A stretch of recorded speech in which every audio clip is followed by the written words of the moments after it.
So hello everyone, welcome back to my new channel. आज चाहिँ हामी युट्युबबाट कसरी चाहिँ आफ्नो ग्यालरीमा भिडियो डाउनलोड गर्ने भन्ने तरिका सिक्छौँ।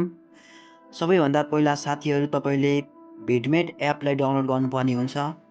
यदि भिडमेट एप डाउनलोड गर्नुभएको छैन भने हाम्रो यसै भिडियोको डिस्क्रिप्सनमा एप लिङ्क दिएको छ, कृपया त्यसबाट पनि डाउनलोड गर्न सक्नुहुन्छ।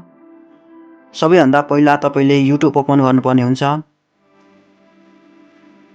युट्युब ओपन गरिसकेपछि तपाईलाई जुन भिडियो डाउनलोड गर्नुपर्ने हो त्यसमा क्लिक गर्नुहोला।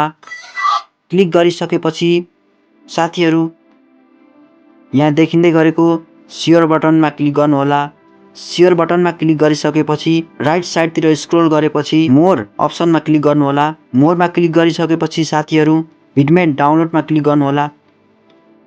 अब चाहिँ साथीहरू तपाईँको भिडियो एकैचोटि भिडमेट एपमा ओपन हुन्छ। यस्तो इन्टरफेस खोलिसकेपछि चाहिँ साथीहरू तपाईँले तल डाउनलोड अप्सनमा क्लिक गर्नुहोला।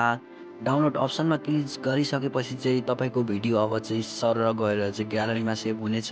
भिडियो मन पर्यो भने प्लिज सब्सक्राइब गर्न नभुल्नुहोला साथीहरू। यदि साथीहरू तपाईँहरूलाई मोबाइलसँग सम्बन्धित कुनै पनि समस्या छ भने प्लिज कृपया कमेन्ट गर्नु नभुल्नुहोला। हामी त्यसैमाथि रहेर भिडियो बनाउनेछौँ। हस्त धन्यवाद। सब्सक्राइब गर्न नभुल्नुहोला है।